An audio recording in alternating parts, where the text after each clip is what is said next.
Real people, real opinions. Real Talk Radio. The multi-award winning Niall Boylan Show. Ireland's classic hits. Direct provision.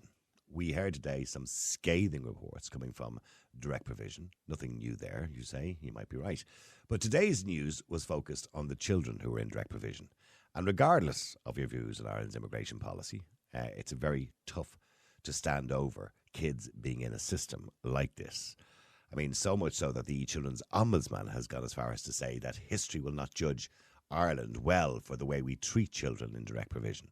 Now, I'm not sure if it refers to emergency accommodation and the tent situation or solution that we currently have. I tell you now, I wouldn't like to be in a tent on a night like tonight. Anyway, I assume not, as this report focuses on direct provision itself. But I think it is safe to say history won't judge us too well for that either. If we look back in history, the way we speak about the way things were done in this country many, many years ago, we're quite ashamed of the way we did that. But what I want to ask tonight is, what do you think of this? Could we be doing more for children in direct provision? It's a difficult question, because to do more for the children, you have to do more for their parents. Because you can't just say, okay, we're going to put the child in a 5-star hotel, and yeah, you parents can stay out there in the tent. You know, so to do more for children, you have to do more for parents. And people will argue, well, what more can we do? And we didn't put the children in this situation. And that would be a fair answer, by the way. We didn't put the children in this situation. And for those who are genuinely coming from war, who are genuinely coming from persecution, absolutely, we have to understand that and we have to give our empathy there. But for those who would be economic migrants, well, then the parents took a risk themselves in bringing children with them into that situation where, you know, they may not have enough provisions to live somewhere. Or if you were a person who thinks Ireland is doing too much, I'd like to hear from you as well. In general, for those seeking international protection, do you think we are doing too much for the children? Or do you think we're doing too little? I want to know what you think. Are we doing enough for children who are in direct provision? Now remember, direct provision has been extended now because our direct provision centres and accommodation centres only hold up to about 5,000 or 6,000 people. So realistically, direct provision is school halls, direct provision is hotels, direct provision is tents in fields, direct provision is City West, direct provision is everything now, isn't it? It's anywhere you can put people to sleep, essentially. Anywhere we can fit people and human beings. So are we doing enough, or should we be doing more? That is the question I'm asking you. The number is 087 188 0008. I'm going to focus on children here, by the way. 087 188 0008. Let me go to Danielle. Daniela, how are you? It's Danielle, Niall. Oh, I got that wrong the last time too, didn't I? You did. And it bugs the hell out of me. So sorry. Call me Neil just to get me back. Right, Neil, okay. I would never told you like that, Neil. It's the way they spelled it on the screen. I'm not making excuses, Danielle. When she rang, she goes, is that Danielle? And I'm going, yeah. And you were so excited because you got your name right. Yeah, because nobody gets it right. Because even yesterday in the doctors, they called me Daniela. That's because we see, when I see your name, Danielle, on the screen, Yeah. Maybe this is just my dyslexia. I just add the at the end of it because it's an E. Okay, I forgive you so because I love you so much. Okay, I'm really sorry. I love you straight back, by the way. But I'm just so sorry, Danielle. I mean, let's tell you what. Hang on, let's start again. Okay, just pretend. Okay, right. Okay, pretend. Jane, just pretend nothing happened. We didn't start the show yet. Okay. Okay, here we go. All right, here we go. I'm going to start the show all over again. Wait there, Danielle. Now, Nighttime Talk with Niall Boylan on the home of the 80s and 90s. Ireland's classic hits radio. All right, let's go over to Danielle. Yeah, you got it right. Oh, Hello, Niall. How are you? You're not supposed to say that. You're supposed to pretend that nothing happened before. Okay, right, okay. Yeah, okay. We just leave it at that. Danielle, okay, on a serious note, and it is a very serious note, Yeah, direct it provision. is. Direct provision is not the ideal situation for anybody to be living in, but particularly children. Where do you lie on this? I'm on the fence here, right? Because we have a situation where we've too many immigrants, too many people coming in, and we also have an Irish population. Yep. Right, but the kids have to be looked after, I think. So how do you look Because- after the kids without looking after their parents? I don't know. See, Because and I agree with you. 76% of the population agree with you that we should have stopped allowing people in a long time ago. The government are the only ones that don't agree with you. and those who live in leafy suburbs who are not affected by it, and the NGOs. So I agree with you. I agree with the 76% according to a Red C poll that we've gone over the top. But I feel sorry for the children. But how do you solve that problem without addressing the parents too? You can't. Mm-hmm. Because there would be no point taking the child from the parent. Can't do that, really, can you? You can't. Like, what do you do? Like, you have to move the parent and the child. Yeah. Unless they raise the money a little bit that they're given to them, but they're also getting free education and free food. Mm-hmm. In free that healthcare. aspect, Yeah. free healthcare. In that aspect, they're being looked after. But then again, if it was your child, you wouldn't want to be living in a tent in the middle of Stradbally in weather like this, would you? But no, absolutely not. We don't have the room, Niall. No. Oh, no, you're right. We don't. There's no doubt about that. Because I see post after post of people looking for accommodation. Mm-hmm. I live in a small town, and there is nowhere to be rented. Like, do you think we look back, according to the Children's Ombudsman, we look back at this in history, and be ashamed of the way we allowed children to be treated in this situation? Absolutely, but that's the government's fault for overcrowding the country at the moment. So it's the government's fault for not allowing the amount of people in that we could accommodate. Yeah, this is just my opinion on it. No, I accept your opinion. But they should have been organised, because they had to have known that parents are going to bring kids with them. Mm-hmm. Yeah. This government just doesn't care. They just are trying to please the big shots in Europe, I think. So how? Okay, well, we are where we are. So how do we sort the problem out for? I don't know how many families are in Stradbally at the moment, how many children particularly are there. That's just Stradbally. There's other places which is unsuitable for children. Where you've got children, say, sharing a 10-bed room with, men and women, adults who are not their parents, and that's not suitable either. You've got children, young teenage girls, maybe sharing showers, a communal shower with, men of 30 or 40 years of age. It's not suitable. It's just not suitable. This is tougher than what I thought. Yeah. So so we're in that situation now. Even if we turned around tomorrow and said, let's close the door, we're still in that situation. So how do we treat those children properly or well? They can't do it with accommodation. They just have to... I'm struggling here. No. I'm struggling too, by the way, Danielle. I'm really... normally I know what I'm thinking. Mm-hmm. And I can't actually see a way out of it, to be honest. It's too late. I think so, yeah. The horse is bolted. Probably my final answer. Yeah, the final answer probably is there's nothing more we can do. No. Why is it so tough? No, because it's so tough because if you want to treat the children properly, you have to either take them off their parents and put them into foster care or put them into a home or whatever, I don't know, with, a house with people, or you leave them with the parents and then you have to deal with the situation and find the family somewhere to live. And we can't do that because we don't have anywhere for them to live. We don't. And even you can't, I wouldn't trust Tuesday with me back door. So no. I wouldn't. No. A lot of people say that. So, hang on, Danielle. Stay there for a second. Jim, hi, how are you? Absolutely marvellous, Miles. Sorry, Niall, how are you? You did that on purpose, Jim, didn't you? I'm going to call it Danielle. I know. Anyway. Go on. I know. Go on, James. Yeah. Jim, what do you reckon? Deport them. Yeah, but you can't, deport the children? You can't, no, Niall. You can, of course you can. You get the parents together with the children, right? The modular home that they got free off the government, they can have. But they didn't all get modular homes free off the government. Are you there, Jim? Hey, sorry. I don't know what happened to Jim there. He's just kind of vanished off the face of the earth, God bless him. I shall get him back momentarily. I do apologise. Stay with me. I'll get him back in a second. What do you do? See, Danielle is lost for words. And the reason she's lost for words is the same reason that I'm lost for words.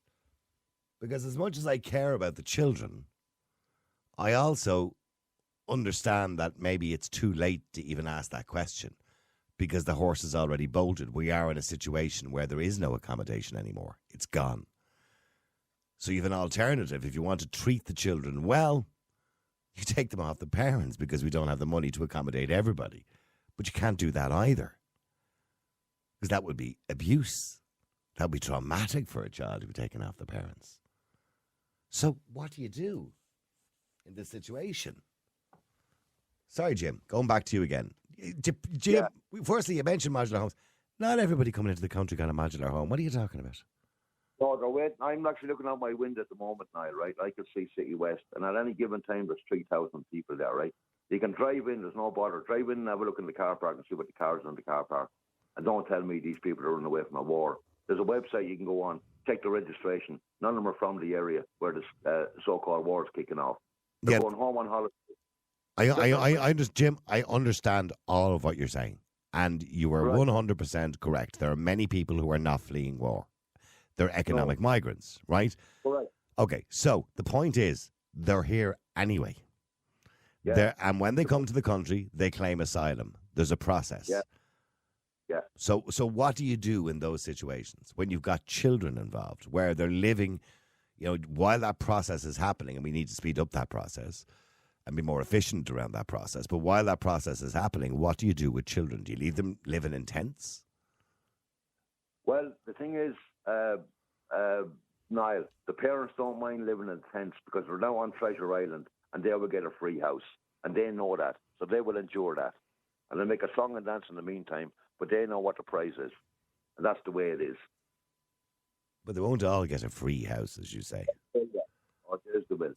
Guaranteed. Where are we going to produce all these free houses that you're talking about? Where are we going to produce all these from?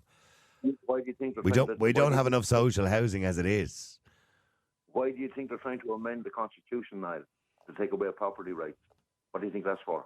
Now, you see, people have exaggerated this. This is Article 39 of the Constitution, Article 41, which refers to the right to a home, and this idea that they'll take away property rights. There's always been a provision in the Constitution where the state can take your property. Always. Mm. And you know what that's there for? Do you know the purpose of that? Go on. It's very rarely ever used, by the way, but the purpose of that is that we move on as a society and we have to change. And sometimes they might want to build a motorway. And if they build a motorway and your house happens to be in line where they want to build, it gives them a right under law to make what they call a compulsory order, a compulsory purchase order. Yeah. Okay, that's that provision. That's what it's there for. It's not there for any other dubious reasons. That's people coming up with all sorts of weird conspiracy theories. Well, can I ask you a question then, Niall, right? Yeah. What's the purpose of the Dublin Agreement? Well, the Dublin Agreement, which was an amendment originally to the Convention, was that if people are fleeing war under the criteria of asylum seeking, and there's 5 levels of criteria, which is persecution, certain death, political persecution, I think there's some, I can't remember the rest of the other 2 or 3, whatever they are, right? They can go to the first safe country. If the first safe country doesn't accept them, they can go to the second safe country. The second safe country doesn't have to accept them. They can return them to the first safe country. So what's the point you're trying to make? The point I'm trying to make is most of these so-called refugees are given refugee status, right, without fulfilling the criteria because they're flown directly in here. They come here directly. Well, you heard Leo Varadkar, and in his statement what he said was, when he was asked why people were being given right to remain in Ireland, even though they didn't fulfill the criteria and were clearly economic migrants, he said that would be done on occasion for humanitarian reasons. Yeah. That was his, I'm not saying I agree with that, but that was his reason. Well, the government of today, Niall, seems to lack any humanity for Indigenous Irish people. So you think that Irish people are not being treated as well? 2 wrongs don't make a right. No, they certainly don't, but I don't see too many Irish people sleeping in tents in Stradbally.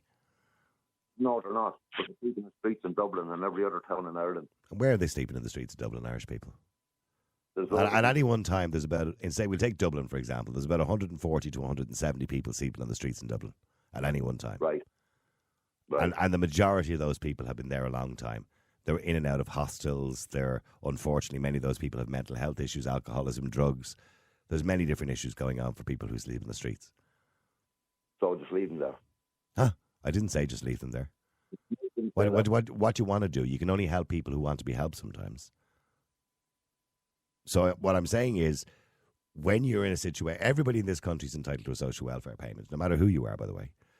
Everybody in this country is entitled to a shelter. Now, that may be a hostel in some situations, a temporary accommodation, or a HAP scheme if you can find somewhere to actually rent.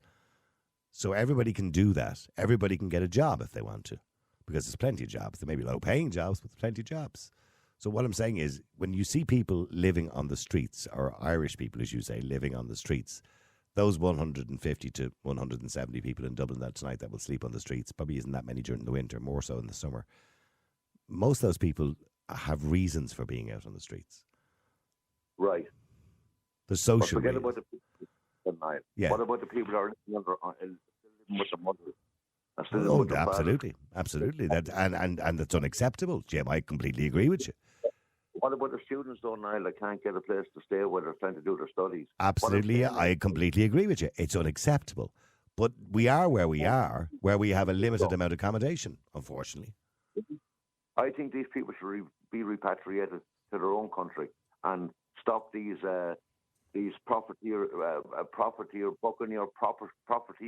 making fortunes out of this direct provision system. I think the money that's been put into that could sort these people out in their own country, so they wouldn't have to come over here. And I would agree with you, and I would agree with the Irish government in one sense, is that we should be helping and to, give money similar to the rest of Europe to try and fix countries to stop people from leaving them. But the problem is you're dealing with corrupt governments.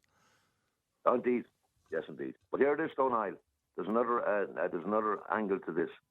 See, when these kids go into the school system, right? Yeah. You're going to have Russian kids, you're going to have Ukrainian kids.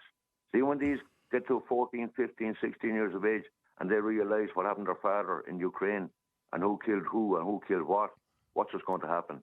They're going to form gangs, mate. That's a fact. Watch.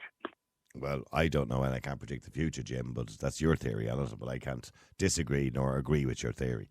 I would like to think that a generation from now that people will become part of, their Irish culture will kick in rather than Ukraine culture or Russian culture or whatever culture it happens to be there, wherever they happen to be from. Jim, but that's not really what we're focusing on tonight. What we're focusing on is the children. No matter what your views happen to be on Irish immigration policy, which is a disaster, I'm not going to deny that. Whatever your view happens to be, we have to have a look at the situation where we have children living in unsuitable situations and accommodations. You know what it is? To be cheaper, give them $100,000 per family and send them back to Ukraine. They probably get on better. That's not the answer. Okay, maybe some would take the $100,000 and go, but that's not the answer. And not everybody's from Ukraine, by the way. We're talking about people who be coming from the continent of Africa as well and places like that. So so $100,000 might be okay for now, but if you gave somebody $100,000, what's to stop them going back in 2 months' time? That's not going to solve the problem. Throwing money at it is not going to solve the problem, Jim. That still doesn't answer my question about children who are currently sleeping in a tent. What do you do? Yeah, I did answer your question. I said repatriate them back to Ukraine. That's what I said. But they're not all from Ukraine. Well, repatriate them wherever they came from, because most of them are freeloaders, man. Most of them are freeloaders. Do you have the statistics on that? Yeah. Do you have statistics on that? Look at Niall. The dog in the street knows what's going on in Ireland. Well, there's currently 120,000 or 123,000 refugees in Ireland. Are you telling me most of them are freeloaders? Well, look at that judge that examined 500 cases. They were for people. They were for people seeking international protection. They weren't for refugees. But go on, yeah, you're making a point. Like, I know the person you're talking about, yeah. Yeah, but there's people coming in here as refugees, right? Mm-hmm. And completely abusing the system now. I completely agree with you, and that should be dealt with. And people, Ireland is not some sort of place you can just go to seek, to be an economic migrant, because we have a system, we have an immigration policy which seems we've abandoned.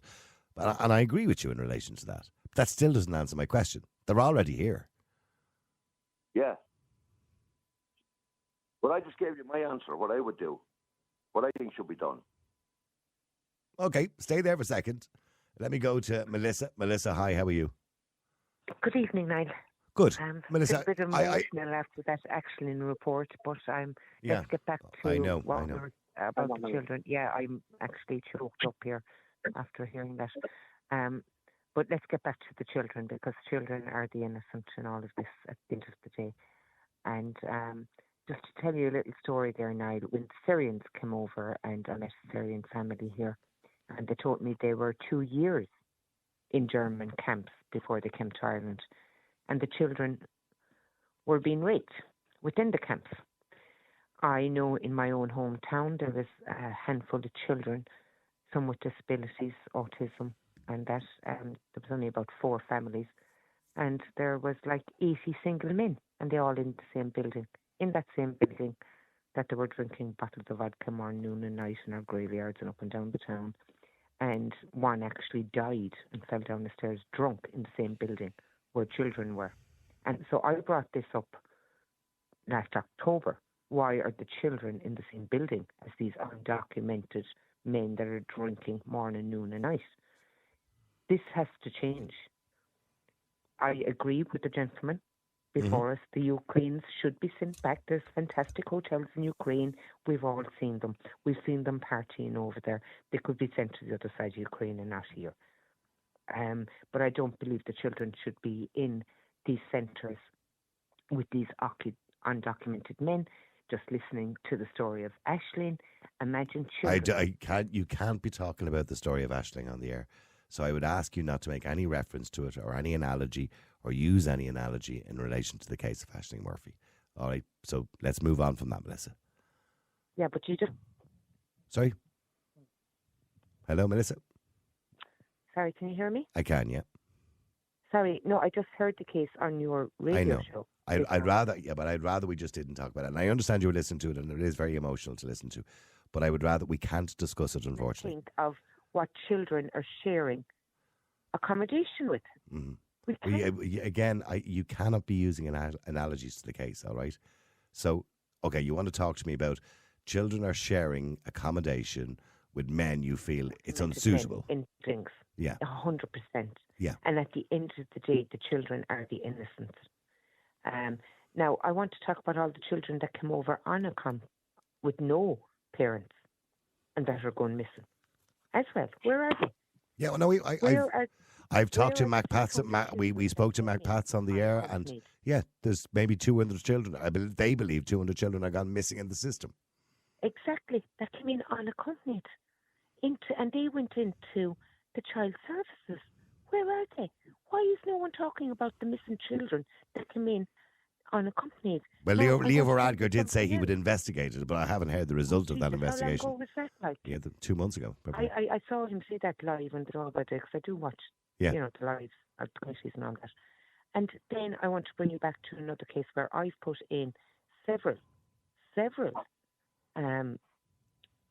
investigations in writing into 2 people in Ireland that were just dropping into Poland and bringing children and single mothers here for abortions, and just dropping them into unvetted families that were getting 800 a month from and not knowing who they're dropping them off with.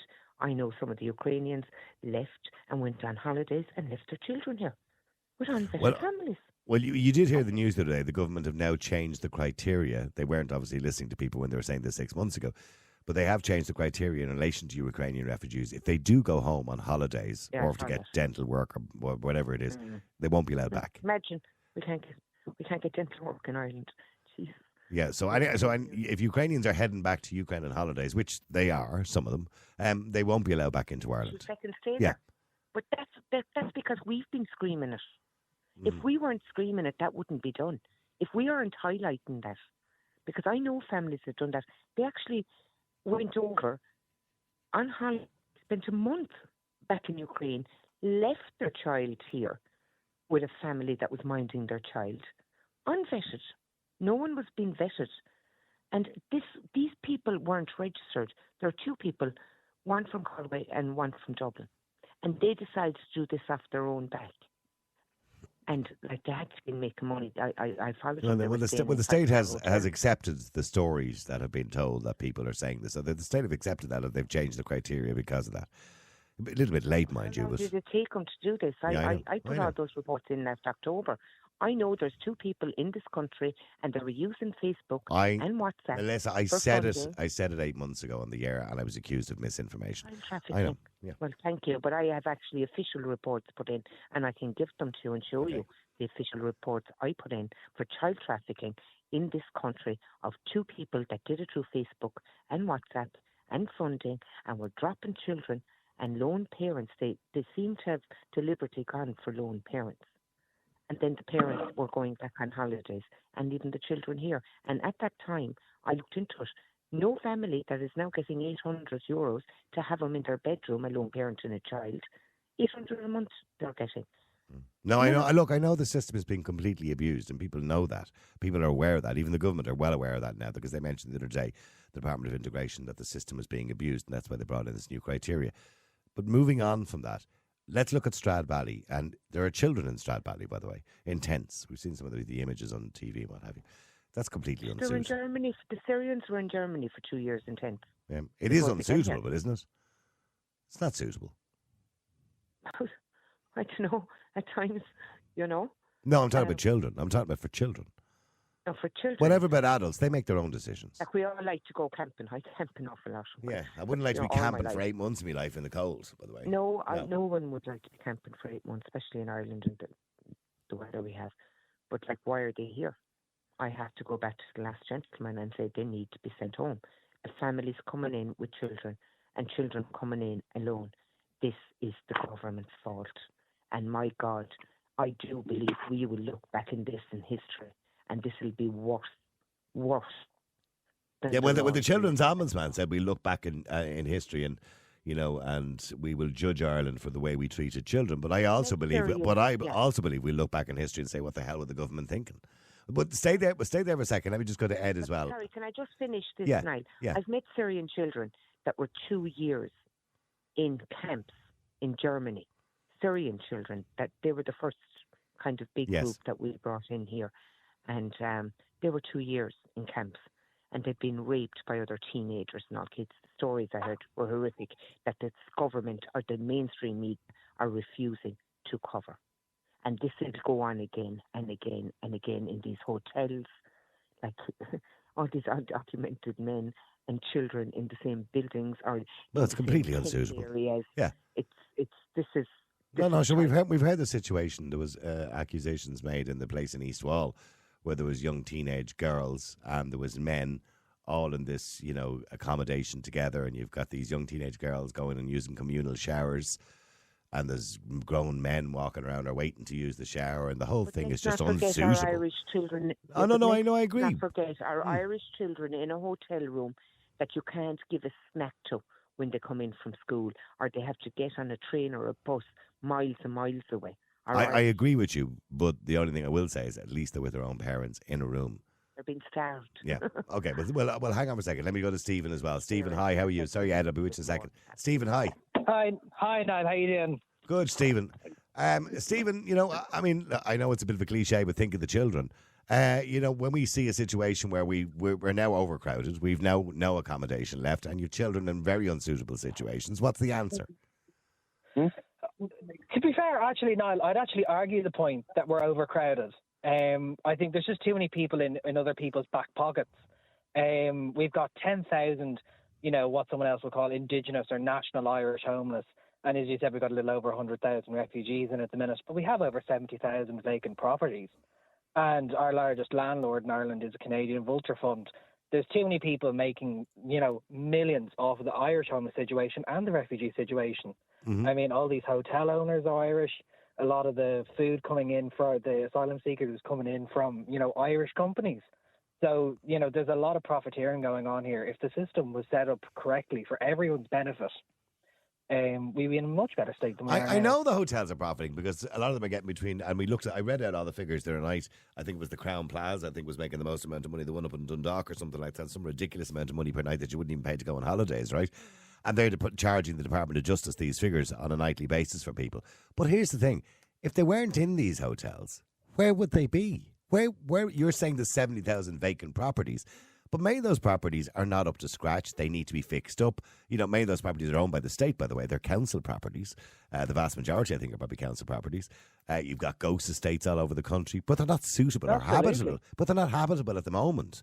And we don't have the manpower. You can't, like, it's all well and good, say, for Sinn Féin to turn around and say, oh, we'll make 120,000 social houses, or the Labour Party to suggest they'll make 1 million social houses, which is, you might as well say 20 million to say 1 million, right?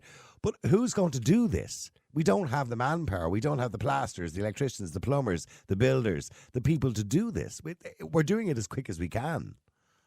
But see, funny enough, we have the plasters and the builders and so on to build these luxury estates. I'm based out in North Wicklow, and absolutely everywhere are going up these 5, 6, 7 bedroom, mansion estates that do go half on empty, and they got bought up by German or Canadian or Chinese vulture funds. If we can divert that into the right place. But we don't even need Sinn Féin saying they need to build 120,000 council houses, because we don't need them. We have such an excess stock sitting there empty. I think where are they, Stephen? You're seeing them. I'm not seeing them empty. The majority ones that I see empty are just uninhabitable, and they need to be fixed up. Because you have people who move out of council houses sometimes and leave them in a state of disrepair, and then it's sitting there with boards on the windows for 8 months. You know what I mean? No, absolutely. Well, I'd say, and that was actually something I was interested in. I worked in the census enumerating last year, and, we came up something over 12% of properties in my small local town were vacant, and most of them were habitable, because you have to check in with neighbours. A lot of them was, a housing estate of 30 houses, and 4 houses were left owned by the developer, and he was waiting a few years for the market to keep going up to boost profits or whatever. Or there is stuff, where they're held on by families and arguing the will, etc., etc. Mm-hmm. But we have plenty of housing stock there. I think there is a lot of. Are we not? Sorry for interrupting you, because I'm getting close to the news and I want to try and get Ed in as well. No, absolutely. Are we at a point, and 76% of people, according to a Red C poll, said the government needs to stop letting people into the country. Now, when I say stop letting people in, we have a visa program for people who need to come here and work, etc., etc. But we're talking about asylum seekers and refugees. Have we got to a point? Do you agree with the 76% of the population that we say we need to put a hold on it and say, well, hold on for a second. We're full for the moment. Let's look at it again in 6 months' time when we sort out what we have. But for the moment, you're going to have to go to another country. Is that not the right thing to do for the sake of everybody? I can completely understand that argument, because as much as I would, my personal preference would be, if you can help. Oh, and I think we can help. Absolutely, we can. And when we're talking about genuine, there's so many genuine refugees are being treated like dirt in this country because there's so many ones that are not genuine are here taking up space too. Do you know what I mean? Absolutely. No, I don't know what that false percentage would be, but my main thing would be, regardless of how in dire, genuine need people are, we shouldn't be shipping them off to tents. So perhaps there should be kind of an allocation in terms of what countries locally or EU-wide or whatever it is that can actually, look after these people to a certain standard of living. Okay, so what are you saying, Jim? I said they should be shipped back to where they came from, and he should be shipped off with them, like that fella there.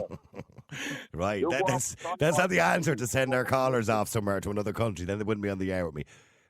Jim, I heard what you had to say, and I do believe that if people fail to process the asylum process under the criteria, and they're given a deportation order, they should be sent back to where they came from. Yes, I do agree.